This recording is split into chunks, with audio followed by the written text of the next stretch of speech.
ಆಗಲಿಲ್ಲ ಅವನಿಂದ. ಬಾಕಿ ಬೇಡದಿದ್ದದ್ದೆಲ್ಲ ಕಲ್ತಿದ್ದಾನೆ.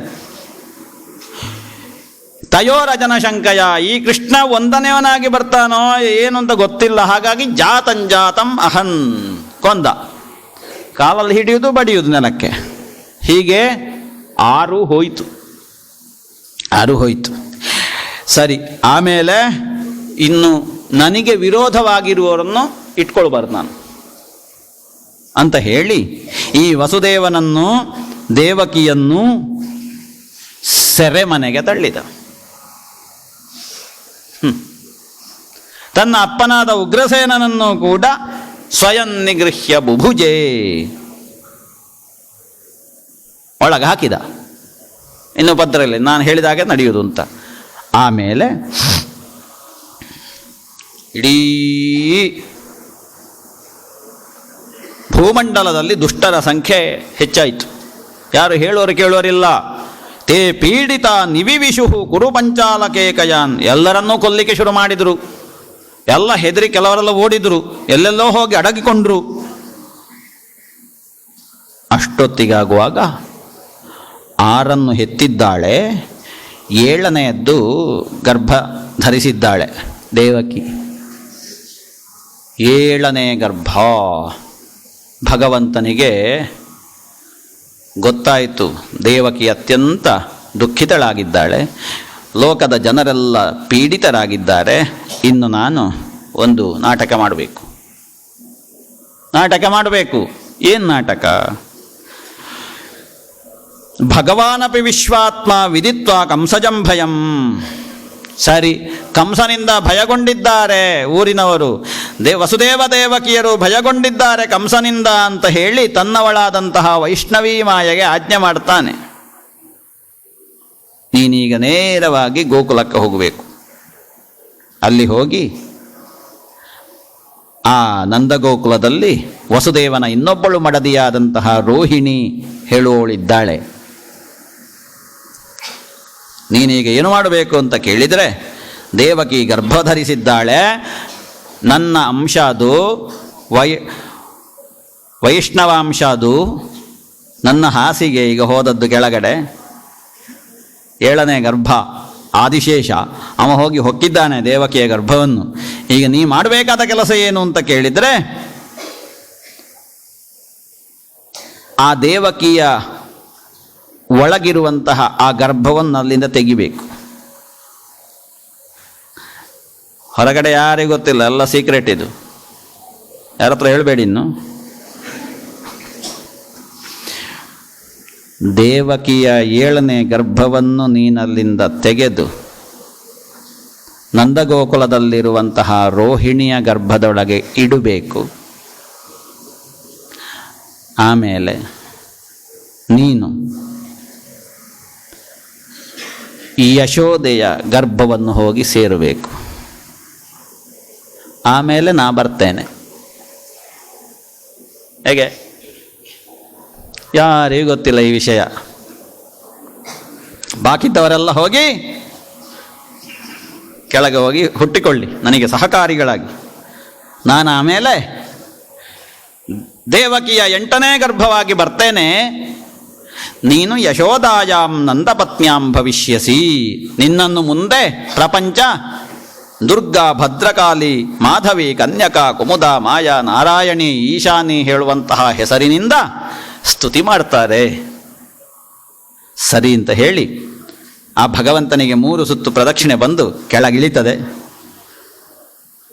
ಇಳಿದು ನೇರ ಬಂದದ್ದೇ ದೇವಕಿಯ ಗರ್ಭದ ಹತ್ತಿರ. ದೇವಕಿಯ ಗರ್ಭವನ್ನು ಅಲ್ಲಿಂದ ಸೆಳೆದ್ಲು ಈ ಆದಿಮಾಯೆ. ಸೆಳೆದು ಹೋಗಿ ರೋಹಿಣಿಯ ಗರ್ಭಕ್ಕೆ ಸೇರಿಸಿದ್ಳು.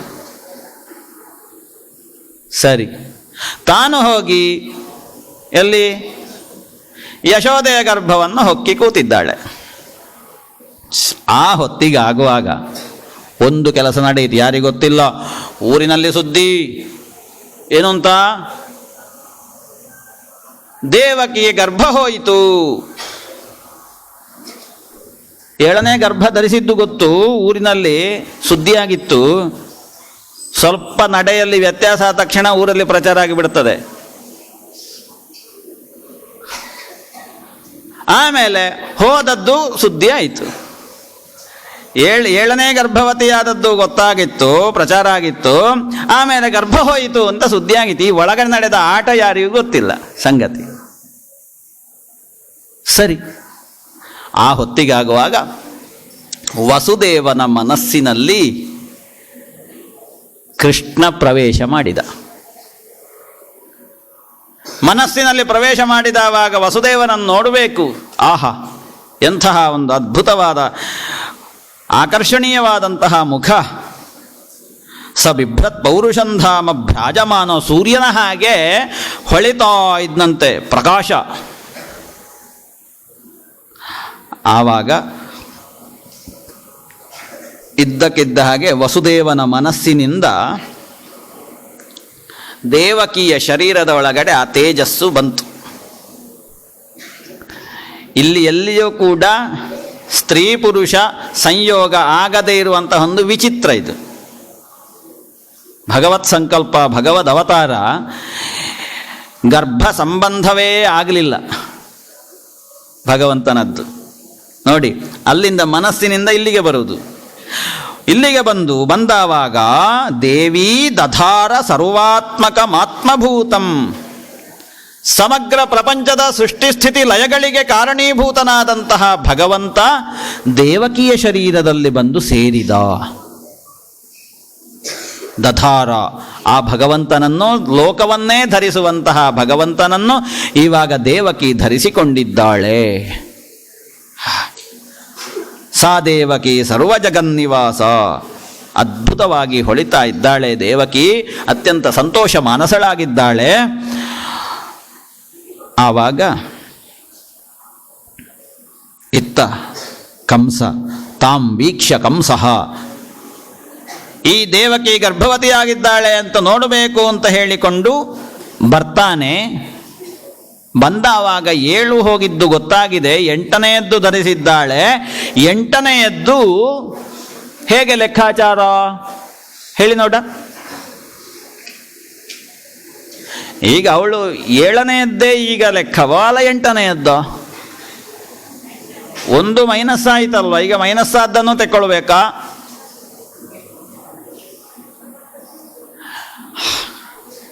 ಇವನಿಗೆ ತಲೆ ಬಿಸಿ ಕಂಸನಿಗೆ. ಎಷ್ಟೇ ಗಣಿತದಲ್ಲಿ ನಾವು ಮೇಲ್ಮಟ್ಟದಲ್ಲಿದ್ದರೂ ಕೂಡ ಇಲ್ಲಿ ಲೆಕ್ಕ ತಪ್ತೇವೆ. ಈಗ ಹಿಡಿಯುವುದು 7 ಅಂತನ 8 ಅಂತನ? ಅಂತೂ ಘೋರತಮಾದ್ಭಾವಾತ್, ಕಂಸನಿಗೆ ಅಲ್ಲಿಂದ ಜಾಗೃತನಾಗ್ತಾನೆ. ಯಾವ ಹೊತ್ತಿಗೆ ಎಲ್ಲಿ ಹುಟ್ಟಿ ಬರ್ತಾನೆ ಅಂತ ಗೊತ್ತಾಗುವುದಿಲ್ಲ ಅಂತ ಹೇಳಿಕೊಂಡು ಹೋಗುವಾಗ, ಬರುವಾಗ, ಕುಳಿತುಕೊಂಡಾಗ ಎಲ್ಲ ಕಡೆಯಲ್ಲಿಯೂ ಕೂಡ ಕೃಷ್ಣನೇ ಕಾಣ್ತಾ ಇದ್ದಂತೆ. ಒಂದು ಹೆಜ್ಜೆ ಇಟ್ಟರೆ ಕೃಷ್ಣ, ಊಟ ಮಾಡುವಾಗ ಕೃಷ್ಣ, ನೀರು ಕುಡಿಯುವಾಗ ಕೃಷ್ಣ, ಆಡುವಾಗ ಕೃಷ್ಣ, ಓಡುವಾಗ ಕೃಷ್ಣ, ಎಲ್ಲ ಕಡೆಗಳಲ್ಲಿಯೂ ಕೃಷ್ಣ. ಹೃಷಿಕೇಶಮಪಶ್ಯತ್ ತನ್ಮಯಂಜಗತ್, ತನ್ಮಯಂಜಗತ್, ಇಡೀ ಪ್ರಪಂಚವನ್ನೇ, ಪ್ರಪಂಚದಲ್ಲಿಯೇ ಕೃಷ್ಣ. ಕೃಷ್ಣ ಬಿಟ್ಟರೆ ಅವನಿಗೆ ಬೇರೆ ಯಾವುದೂ ಕಾಣಲಿಲ್ಲ. ನೋಡಿ, ನಾವು ಬೆಳಿಗ್ಗೆ ಧ್ಯಾನ ಮಾಡ್ತೇವೆ, ಭಜನೆ ಮಾಡ್ತೇವೆ, ಬೇರೆ ಬೇರೆ ಸತ್ಕರ್ಮಗಳನ್ನು ಮಾಡ್ತೇವೆ. ನಮ್ಮ ಮನಸ್ಸು ಹೇಗಿರ್ತದೆ ನೋಡಿ. ಕಂಸ ದುಷ್ಟಮತಿಯಾದರೂ ಅವನದ್ದು ಹೆದರಿಕೆಯಿಂದ ಅವ ಕೃಷ್ಣನನ್ನು ಕಂಡ. ಎಲ್ಲ ಕಡೆಯಲ್ಲಿಯೂ ಕೂಡ ಹೋಗುವಾಗ ಬರುವಾಗ ಎಲ್ಲ ಕಡೆಯಲ್ಲೂ ಕೃಷ್ಣ. ಹೆದರಿಕೆಯಿಂದ ಕೃಷ್ಣನನ್ನು ಒಲಿಸಿಕೊಂಡ ಕಂಸ. ನಮಗೆ ಭಕ್ತಿಯಿಂದ ಒಲಿಸಿಕೊಳ್ಳುವುದಕ್ಕೆ ಬರುವುದಿಲ್ವಾ? ಭಜನೆಯ ಮೂಲಕ, ನಾಮ ಸಂಕೀರ್ತನೆಯ ಮೂಲಕ ನಾವು ಅವನಾಗಿಯೇ ಬಿಡಬೇಕು. ಇದಲ್ವಾ ಕೃಷ್ಣ ಕಥಾ ವಾಹಿನಿ ಅಂದರೆ? ಹೌದಾನೆ? ಈ ಕಂಸ ಭಯದಿಂದ ಕೃಷ್ಣಮಯವಾಗಿಯೇ ಕಂಡ ಪ್ರಪಂಚವನ್ನು. ಆ ಹೊತ್ತಿಗಾಗುವಾಗ ಮೇಲಿನ ಲೋಕದಿಂದ ಬ್ರಹ್ಮ, ಇತರ ದೇವತೆಗಳೆಲ್ಲರೂ ಕೂಡ ಬಂದು, ಸೆರೆಮನೆಯಲ್ಲಿದ್ದಾಳೆ ದೇವಕಿ, ಗರ್ಭವತಿಯಾಗಿದ್ದಾಳೆ. ಅಲ್ಲಿಗೆ ಬಂದು ಬ್ರಹ್ಮಾದಿ ದೇವತೆಗಳು ಸ್ತುತಿ ಮಾಡ್ತಾರೆ. ಯಾರನ್ನು? ದೇವಕಿಯ ಗರ್ಭದೊಳಗಿರುವಂತಹ ಭಗವಂತನನ್ನು ಸ್ತುತಿ ಮಾಡಿ ಕೊನೆಗೆ ದೇವಕಿಗೆ ಅಭಯವನ್ನು ಹೇಳ್ತಾರೆ. ಅಮ್ಮ, ನೀನು ಭಾಗ್ಯವತಿಯಾಗಿದ್ದಿ. ಯಾರಿಗೆ ಈ ಸೌಭಾಗ್ಯ ಉಂಟು? ಚರಾಚರ ಪ್ರಪಂಚವನ್ನೇ ತನ್ನ ಹೊಟ್ಟೆಯಲ್ಲಿ ಹೊರುವಂತಹ ಭಗವಂತನನ್ನು ನೀನು ಹೊತ್ತಿದ್ದೀಯಲ್ವೇ? ನಿನ್ನಂತಹ ಭಾಗ್ಯವತಿ ಈ ಪ್ರಪಂಚದಲ್ಲಿ ಯಾರಿದ್ದಾರೆ? ದಿಷ್ಟ್ಯಾಂಬ. ಅನೇಕ ಜನ್ಮ ಜನ್ಮಾಂತರಗಳಲ್ಲಿ ಮಾಡಿದಂತಹ ಸತ್ಕರ್ಮದ ಪುಣ್ಯವಶಾತ್ ಅದರ ಫಲದಿಂದ ಭಗವಂತ ನಿನ್ನನ್ನು ಆಯ್ಕೆ ಮಾಡಿಕೊಂಡಿದ್ದಾನೆ, ನಿನ್ನ ಗರ್ಭವನ್ನು ಸೇರಿದ್ದಾನೆ. ಕುಕ್ಷಿಗತಃ ಪರಃ ಪುಮಾನ್. ಹಾಗಾಗಿ ಹೆದರಬೇಡಮ್ಮ. ಮಾ ಭೂತ್ ಭಯಂ. ಕಂಸನಿಂದ ಯಾವ ಕಾರಣಕ್ಕೂ ನಿನಗೆ ಭಯಬೇಡ. ನಿನ್ನನ್ನು, ನಿನ್ನ ಮಕ್ಕಳನ್ನು, ಎಲ್ಲರನ್ನೂ ರಕ್ಷಿಸುವುದಕ್ಕೆ ನಿನ್ನ ಹೊಟ್ಟೆ ಒಳಗಡೆ ಇದ್ದಾನೆ ಅಮ್ಮ, ಧೈರ್ಯಸ್ಥಳಾಗಿರು ಅಂತ ಬ್ರಹ್ಮ ಅಭಯವನ್ನು ಕೊಟ್ಟು ಅಲ್ಲಿಂದ ಹೊರಟು ಹೋದ. ದೇವತೆಗಳು ಹೋದರು. ಈಗ ಸರಿಯಾದ ಸಮಯ ಯಾವುದಕ್ಕೆ? ದೀಪ ಬೆಳಗುವುದಕ್ಕೆ.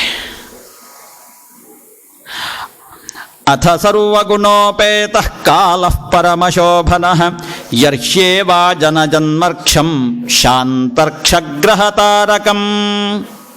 ಕಾಲವೆಲ್ಲ ಸಕಾಲವಾಗಿ ಬಿಟ್ಟಿದೆ. ಸಕಾಲವಾಗಿ ಬಿಟ್ಟಂತಹ ಈ ಒಂದು ಸಂದರ್ಭ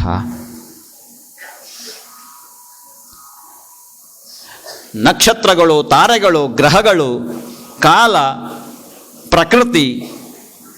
ಪ್ರಕೃತಿಯಲ್ಲಿರುವಂತಹ ಶಕ್ತಿಗಳು ಎಲ್ಲವೂ ಕೂಡ ಭಗವಂತನ ಅವತಾರದ ನಿರೀಕ್ಷೆಯಲ್ಲಿದ್ದಾರೆ. ನಾವೆಲ್ಲ ಹುಟ್ಟುವಾಗ ಯಾರೆಲ್ಲ ನಿರೀಕ್ಷೆಯಲ್ಲಿರ್ತಾರೆ? ಅಷ್ಟೇ, ಬೇರೆ ಯಾರ ನಿರೀಕ್ಷೆಯಲ್ಲಿರುವುದಿಲ್ಲ. ಇಲ್ಲಿ ಹಾಗಲ್ಲ. ಕಣ್ಣಿಗೆ ಕಾಣದವರೆಲ್ಲ ನಿರೀಕ್ಷೆಯಲ್ಲಿದ್ದಾರೆ. ಈಗ ಬರ್ತಾನೆ, ನಾವು ಅವನಿಗೆ ಪೂರಕವಾಗಿರಬೇಕು ಅಂತ. ದಿಶಃ ಪ್ರಸೇದುರ್ಗಗನಂ. ದಿಕ್ಕುಗಳು ಸ್ವಚ್ಛವಾಗಿದ್ದವು. ಯಾಕೆ? ಎಲ್ಲಿಯೂ ಕೂಡ ಮೋಡ ಗೀಡಾಗಲಿ ಅಂತ ಇರಲಿಲ್ಲ, ಸ್ವಚ್ಛವಾಗಿತ್ತು. ಯಾಕೆ? ಸ್ವಚ್ಛವಾಗಿರುವವನು ಬರುವುದಲ್ವಾ, ಸ್ವಚ್ಛ ಮಾಡುವುದಕ್ಕೆ ಬರುವುದಲ್ವಾ. ಹಾಗಿರುವಾಗ ನಾವು ಸ್ವಚ್ಛವಾಗಿರಬೇಕು ತಾನೆ. ನಾವು ಸ್ವಚ್ಛವಾಗಿರಬೇಕು. ಸ್ವಚ್ಛವಾದವನನ್ನು ಕೇಳುವಾಗ, ಸ್ವಚ್ಛವಾದವನ ಜೊತೆ ಮಾತಾಡುವಾಗ, ಸ್ವಚ್ಛನಾದವನ ಕಥೆಯನ್ನು ಕೇಳುವಾಗ ನಾವು ಒಳಗಿಂದಲೂ ಸ್ವಚ್ಛವಾಗಿರಬೇಕು, ಹೊರಗಿಂದಲೂ ಸ್ವಚ್ಛವಾಗಿರಬೇಕು. ಸ್ವಚ್ಛನಾದವ ಬರ್ತಾನೆ, ಈಗ ಅವತರಿಸ್ತಾನೆ ಈ ಭೂಲೋಕದಲ್ಲಿ ಅಂತ ದಿಕ್ಕುಗಳಿಗೆ ಗೊತ್ತಾಗಿತ್ತು. ಮಹಿ ಮಂಗಲಭೂ. ಇದ್ದಕ್ಕಿದ್ದಾಗೆ ಭೂಮಿಯಲ್ಲಿ ಎಲ್ಲವೂ ಕೂಡ ಮಂಗಲಮಯವಾದಂತಹ ವಾತಾವರಣ. ಯಾರು ಹೇಳಿದ್ರೋ ಗೊತ್ತಿಲ್ಲ. ಅಂತೂ ಭೂಮಿಯಲ್ಲಿ ಎಲ್ಲ ಕಡೆಗಳಲ್ಲಿಯೂ ಕೂಡ ಸೌಂದರ್ಯಮಯವಾದಂತಹ ವಾತಾವರಣ. ಏನೋ ಒಂದೀಗ ಶುಭ ಶಕುನ ಆಗುವುದಕ್ಕಿದೆ, ಶುಭ ಸನ್ನಿವೇಶ ಘಟಿಸುವುದಕ್ಕಿದೆ ಅಂತ. ನದ್ಯ ಪ್ರಸನ್ನ ಸಲಿಲಾಹ. ಭಗವಂತ ಅವತರಿಸಿ ಬರ್ತಾನೆ ಅಂತ ನದಿಗಳು ಶಾಂತವಾಗಿ ಹರಿತಾ ಇದ್ದುವಂತೆ. ಯಾಕೆ? ನದಿಗಳಿಗೂ ಅಧಿಪತಿ, ದಿಕ್ಕುಗಳಿಗೂ ಅಧಿಪತಿ, ಭೂಮಿಗೆ ಅಭಯವನ್ನು ಕೊಟ್ಟವನು. ಭೂಮಿಗೆ ಅಭಯವನ್ನು ಕೊಟ್ಟ ಕಾರಣ ಭೂಮಿ ಸಂತುಷ್ಟ ಮಾನಸಳಾದಲು. ನದಿ ಪ್ರಸನ್ನವಾಗಿ ಹರಿಯುವುದಕ್ಕೆ ಶುರು ಮಾಡಿತು. ಹಾಗೆ ಭೂಮಿಯಲ್ಲಿ ಎಲ್ಲ ಕಡೆ ವನರಾಜಿಗಳು ಅತ್ಯಂತ ಸುಂದರವಾಗಿ ಪ್ರಕಾಶಮಾನವಾಗಿ ಬೆಳಗುವುದಕ್ಕೆ ಶುರುವಾಯಿತು. ವವೌ ವಾಯು ಸುಖ ಸ್ಪರ್ಶ. ವಾಯು ಸುಂದರವಾಗಿ ಬೀಸ್ತಾ ಉಂಟು, ಗಂಧವನ್ನು ಹೊತ್ತು. ಯಾಕೆ? ಭಗವಂತ ಬರ್ತಾನೆ, ಪ್ರಪಂಚಕ್ಕೆ ಪರಿಮಳವನ್ನು ಕೊಡುವವನು ಬರ್ತಾನೆ. ಹಾಗಿರುವಾಗ ನಾವು ಪರಿಮಳ ಸಹಿತವಾಗಿ ಬೀಸಬೇಕು ತಾನೆ. ಈಗ ನೀವು ಪೂಜೆ ಮಾಡುವಾಗ ಗಂಧಂ ಸಮರ್ಪಯಾಮಿ ಯಾಕೆ ಹೇಳೋದು? ಸ್ನಾನಂ ಸಮರ್ಪಯಾಮಿ ಯಾಕೆ? ಅವ ಸ್ನಾನ ಮಾಡಲಿಲ್ಲ. ಗಂಧಂ ಸಮರ್ಪಯಾಮಿ, ಯಾಕೆ ಅವ ಪರಿಮಳ ಇಲ್ವ ಹಾಗಾದರೆ?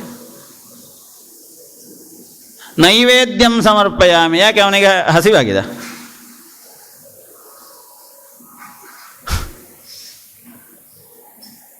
ಧೂಪಂ ಸಮರ್ಪಯಾಮಿ, ಅವನಿಗೆ ಧೂಪ ಯಾಕೆ?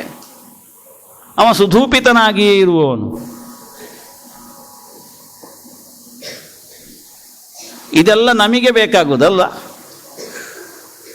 ಆದರೆ ಅವನಿಗೆ ಯಾಕೆ ನಾವು ಸಮರ್ಪಣೆ ಮಾಡ್ತೇವೆ ಅಂತಂದರೆ, ಅವ ಹೇಗಿದ್ದಾನೆ ಅದಕ್ಕೆ ಸರಿಯಾಗಿ ನಾವಿರಬೇಕು ತಾನೆ. ಅದರ ಅನುಗ್ರಹ ಅತ್ಲಾಗಿಂದ ಬರುವಾಗ ನಮಗೆ ನಾವು ಏನು ಸಮರ್ಪಣೆ ಮಾಡಿದ್ದೇವೆ ಅದು ಪ್ರಸಾದ ರೂಪದಲ್ಲಿ ಬರ್ತದೆ. ಗಂಧ ಆದರೂ ಕೂಡ ನಾಳೆ ನನ್ನ ಜೀವನ ಪರಿಮಳವಾಗಿರ್ತದೆ. ಸ್ನಾನ,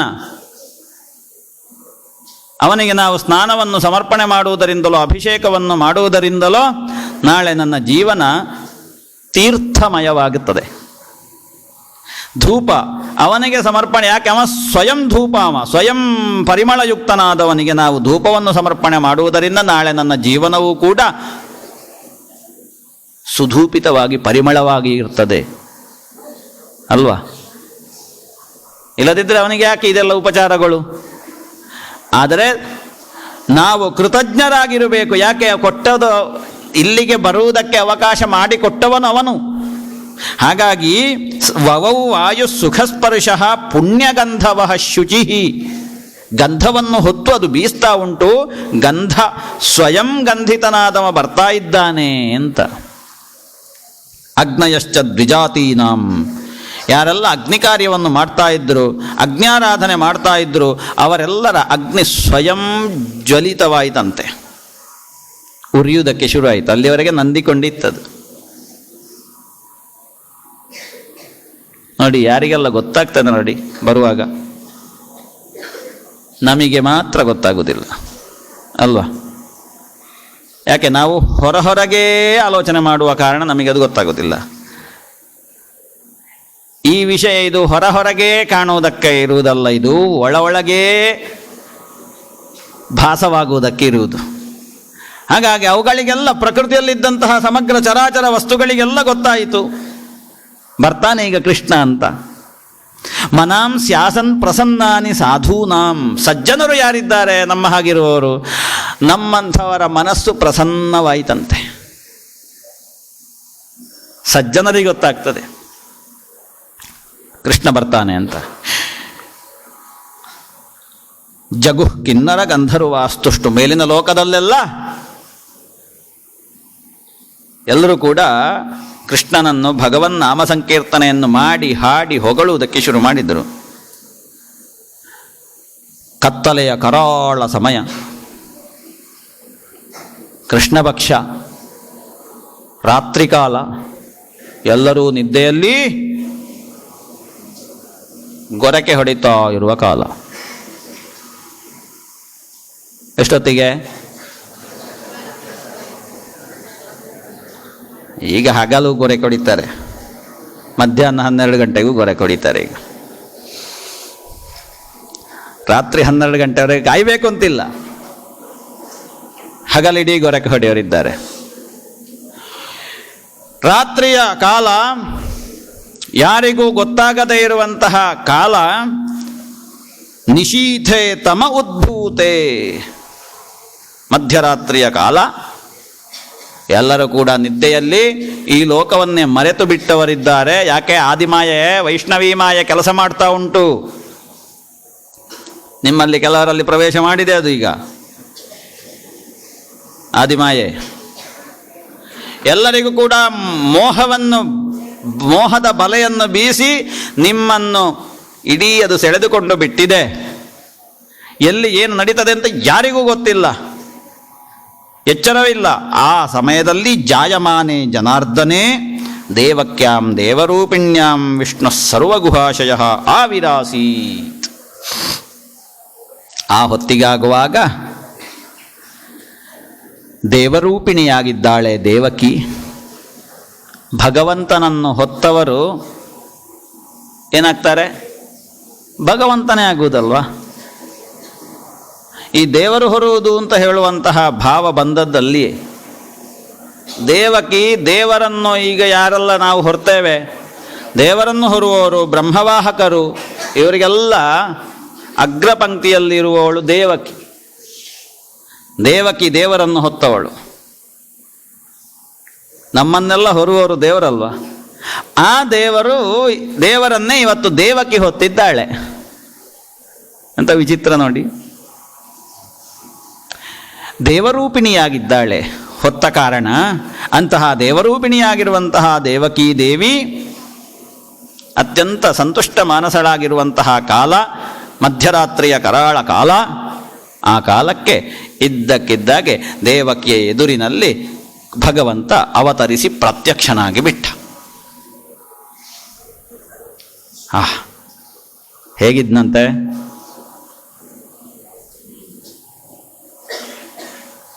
ನಾವೆಲ್ಲ ಹುಟ್ಟುವಾಗ ಹೇಗೆ ಹುಟ್ಟುತ್ತೇವೆ?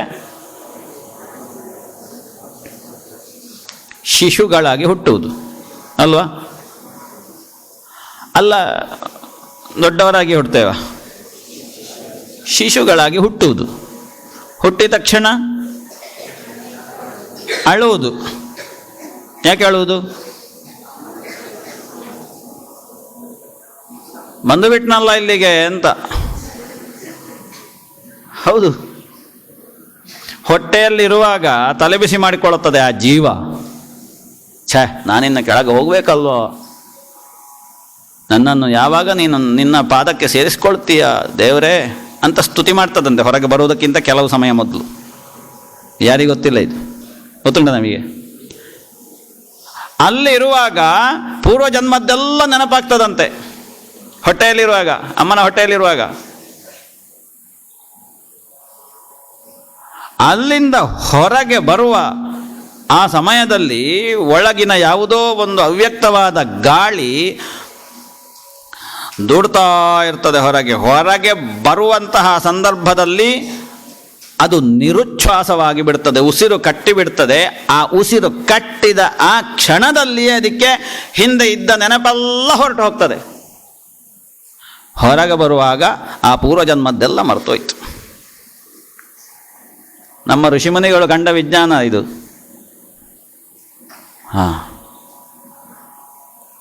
ಹೊಟ್ಟೆಯಲ್ಲಿ ಮಗು ಹೇಗೆ ಬೆಳೀತದೆ ಅನ್ನುವುದನ್ನು ಕಂಡವರು ನಮ್ಮವರು, ಈಗಿನವರಲ್ಲ. ಹೊಟ್ಟೆಯಲ್ಲಿರುವ ಮಗು ಗಂಡು ಮಗುವ ಹೆಣ್ಣು ಮಗುವ ಅಂತ ಕಂಡವರು ನಮ್ಮವರು, ನಿರ್ಣಯ ಮಾಡಿದವರು ನಮ್ಮವರು. ಈಗೇನು ಮಾಡ್ತೇವೆ?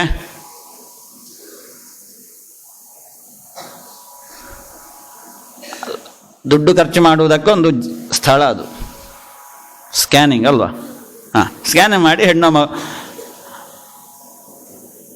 ನಮ್ಮವರು ಮೊದಲೇ ಕಂಡು ಯಾವ ಸ್ಕ್ಯಾನಿಂಗ್ ಬೇಡ, ನಮಗೆ ನಾವೇ ಸ್ಕ್ಯಾನಿಂಗ್ ಮಾಡಿಕೊಳ್ಳಿಕ್ಕೆ ಬರುತ್ತೆ. ಅದನ್ನು ನಮ್ಮವರು ಹೇಳಿದ್ದಾರೆ. ದೊಡ್ಡ ವಿಜ್ಞಾನ, ಭಾರತೀಯ ವಿಜ್ಞಾನದಷ್ಟು ದೊಡ್ಡ ವಿಜ್ಞಾನ ಪ್ರಪಂಚದಲ್ಲಿ ಎಲ್ಲಿಯೂ ಇಲ್ಲ. ಯಾಕೆ? ನಮ್ಮವರು ತಪಸ್ಸು ಮಾಡಿ ಆ ತಪಸ್ಸಿಗೆ ಗೋಚರ ಆದ ಸತ್ಯ ಅದು. ಇಲ್ಲಿ ಆ ಭಗವಂತ ಅವತರಿಸಿದ ಕಾಲ, ಹುಟ್ಟಿದ್ದಲ್ಲ. ನಾವು ಹುಟ್ಟಿದ್ದು, ಅವ ಅವತರಿಸಿದ್ದು. ನಾವು ಬಿದ್ದದ್ದು, ಅವ ಇಳಿದದ್ದು. ಇಳಿಯುವುದು ಬೇರೆ, ಬೀಳುವುದು ಬೇರೆ.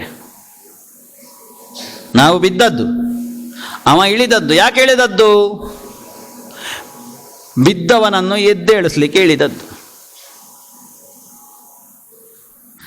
ಆ ಇಳಿಯುವ ಕಾಲಕ್ಕೆ ಹೇಗೆ ಇಳಿದ ಅಂತ ಕೇಳಿದರೆ, ತಮದ್ಭುತಂ ಬಾಲಕಮಂಬುಜೇ ಕ್ಷಣಂ ಚತುರ್ಭುಜಂ ಶಂಖ ಗದಾರ್ಯುಧಾಯುಧಂ ಶ್ರೀವತ್ಸವ ಲಕ್ಷ್ಮಂ ಗಲಶೋಭಿಕೌಸ್ತುಭಂ ಪೀತಾಂಬರಂ ಸಾಂದ್ರಪಯೋಧ ಸೌಭಗಂ. ಬಾಲಕನಾಗಿ ಕಂಡ ಅಂತೆ. ಎಷ್ಟು ಚಂದ ಇದ್ದಿರ್ಬೋದಲ್ವಾ ನಿಮ್ಮ ಹಾಗೆ? ಬಾಲಕನಾಗಿ ಕಂಡ. ಯಾವ ರೀತಿಯ ಬಾಲಕ? ಅದ್ಭುತನಾಗಿ, ನಮ್ಮ ಹಾಗೂ ಅಲ್ಲ, ಅದ್ಭುತನಾಗಿ ಕಂಡ. ಹೇಗೆ? 4 ಕೈಗಳಿತ್ತಂತೆ. ಚತುರ್ಭುಜಂ, ಆ 4 ಕೈಗಳಲ್ಲಿಯೂ ಕೂಡ ಶಂಖ ಚಕ್ರ ಗದಾರ್ಯುಧಾಯುಧಂ, ಶಂಖ ಚಕ್ರ ಗದಾ ಪದ್ಮಗಳನ್ನು ಧರಿಸಿಕೊಂಡು ಇಳಿದಿದ್ದಾನೆ. ಇಷ್ಟು 4 ಕೈ. ಶ್ರೀವತ್ಸ ಲಕ್ಷ್ಮಂ, ಎದೆಯಲ್ಲಿ ಶ್ರೀವತ್ಸ ಲಾಂಛನವನ್ನು ಧರಿಸಿಕೊಂಡಿದ್ದಾನೆ.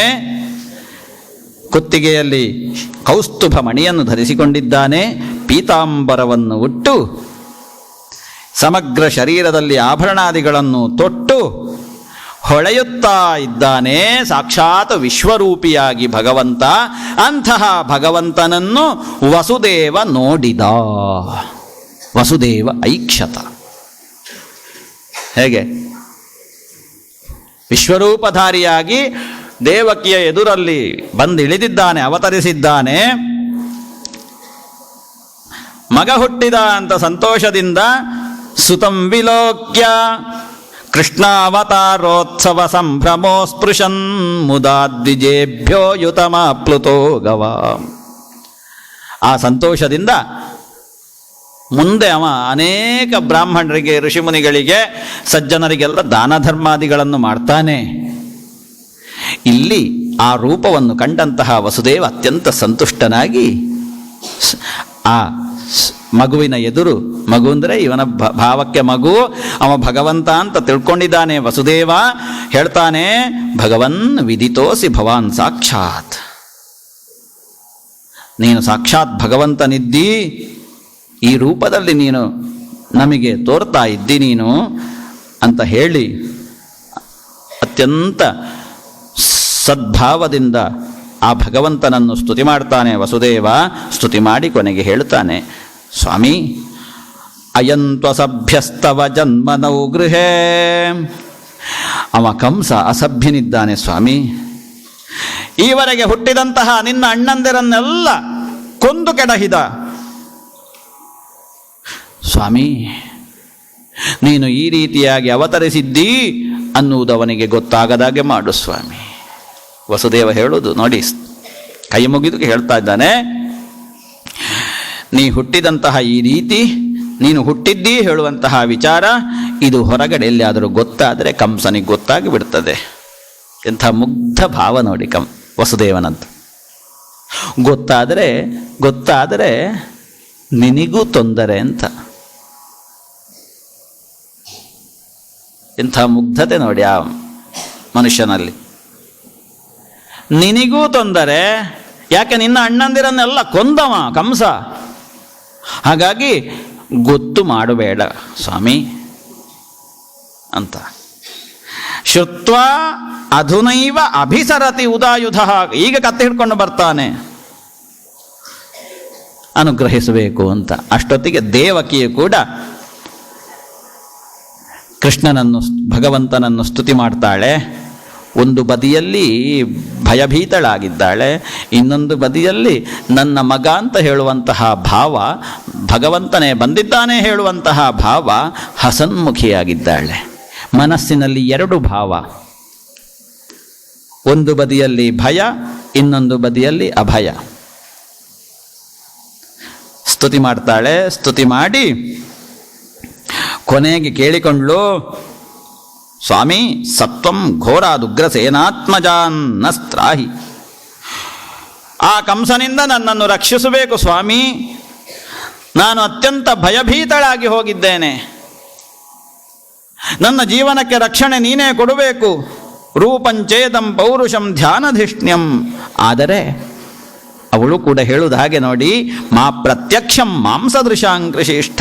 ನಿನ್ನದಾದಂತಹ ಈ ವಿಶ್ವರೂಪ ಏನಿದೆ, ಈ ವಿಶ್ವರೂಪವನ್ನು ಸಾಮಾನ್ಯರಿಗೆ ಸ್ವೀಕಾರ ಮಾಡುವುದಕ್ಕೆ ಸಾಧ್ಯ ಇಲ್ಲ. ಇದನ್ನು ಹೊರಗಿನವರಿಗೆ ತೋರಿಸಬೇಡ ಸ್ವಾಮಿ.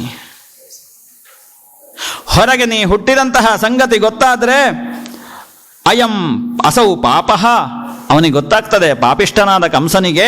ಅವ ಬರ್ತಾನೆ, ನಾನು ಅತ್ಯಂತ ಭಯಭೀತಳಾಗಿದ್ದೇನೆ ಕಂಸನಿಂದಾಗಿ, ಆದ ಕಾರಣ ನಿನ್ನದ್ದಾದಂತಹ ಈ ವಿಶ್ವರೂಪವನ್ನು ಉಪಸಂಹರಿಸು ಸ್ವಾಮಿ. ಶಂಖಚಕ್ರ ಗದಾ ಪದ್ಮ ಶ್ರಿಯಾ ಜುಷ್ಟಂ ಚತುರ್ಭುಜಂ. ಎಲ್ಲಿಯಾದರೂ ಉಂಟ ಹಾಗೆ ವಿಶ್ವರೂಪಧಾರಿಯಾಗಿ ಪುತ್ರೋತ್ಸವ ಆಗುವುದು? ಆವಾಗ ಈ ಒಂದು ಸಂಶಯ ವಸುದೇವ ದೇವಕಿಯರಲ್ಲಿ ಕಾಡ್ತದೆ, ಯಾಕೆ ಹೀಗೆ ಬಂದ ಭಗವಂತ ಅಂತ, ಪುತ್ರೋತ್ಸವ ಯಾಕೆ ಆಯಿತು ಹೀಗೆ ಅಂತ. ಆವಾಗ ಭಗವಂತನೇ ಹೇಳ್ತಾನೆ, ಅಯ್ಯ ಅಮ್ಮ, ಇದು ನಾನು ಈ ರೂಪದಲ್ಲಿ ನಿಮಗೆ ತೋರಿಸುವುದಕ್ಕೆ ಕಾರಣ ಉಂಟು. ಹಿಂದಿನ ಜನ್ಮದಲ್ಲಿ ಸ್ವಯಂಭುವ ಮನ್ವಂತರದಲ್ಲಿ ನೀನು ಪೃಶ್ನಿ ಹೇಳುವಂತಹ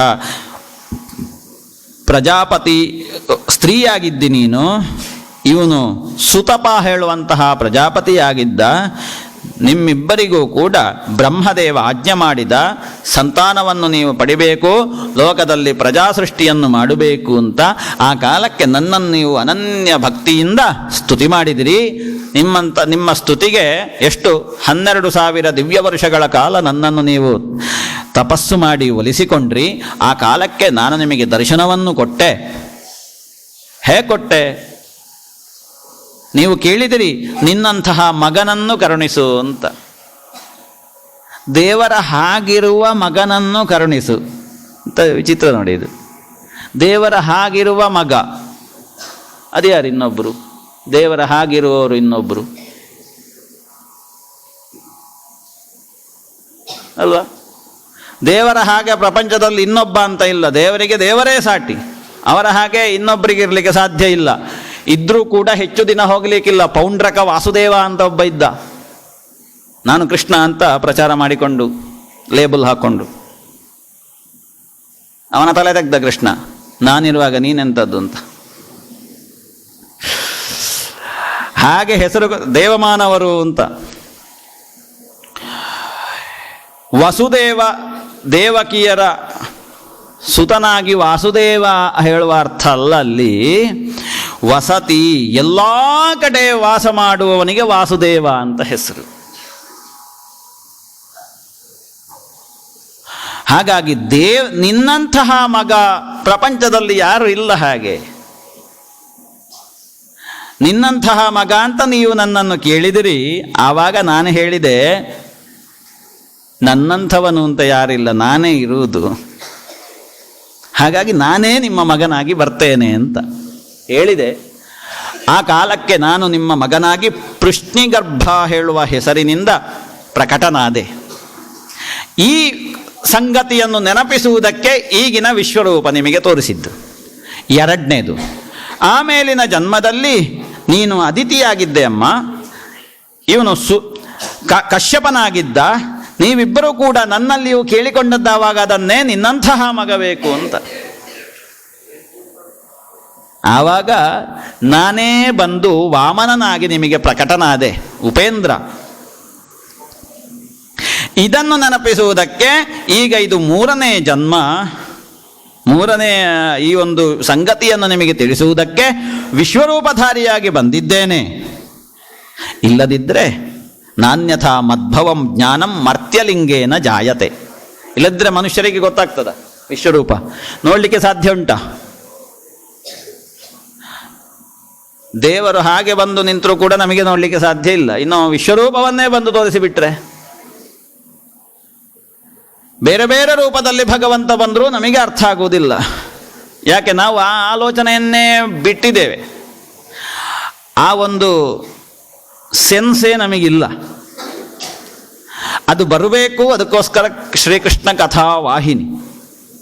ಕಳ್ಕೊಂಡದ್ದೆಲ್ಲ ಮತ್ತೆ ಪ್ರಾಪ್ತಿಯಾಗಬೇಕು. ಅದಕ್ಕೋಸ್ಕರ ಕೃಷ್ಣ ಕಥಾ ವಾಹಿನಿ. ನಾವು ನಾವಾಗಿಯೇ ಇರಬೇಕು. ನಾವು ನಮ್ಮನ್ನು ಬೇರೆಯವರಿಗೆ ಮಾರ್ಕೊಳ್ಬಾರದು. ಅದಕ್ಕೋಸ್ಕರ ಕೃಷ್ಣ ಕಥಾ ವಾಹಿನಿ. ಇದನ್ನು ನೆನಪಿಸುವುದಕ್ಕೋಸ್ಕರ, ನಾವು ನಾವೇ ಅನ್ನುವುದನ್ನು ನೆನಪಿಸುವುದಕ್ಕೋಸ್ಕರ ಕೃಷ್ಣ ಕಥಾ ವಾಹಿನಿ.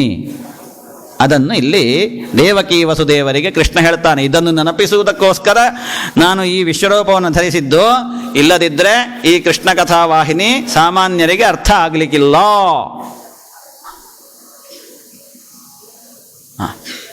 ಈಗ ಇಷ್ಟೊತ್ತು ಹೇಳಿದ್ದ ಅರ್ಥ ಆಯ್ತಾ?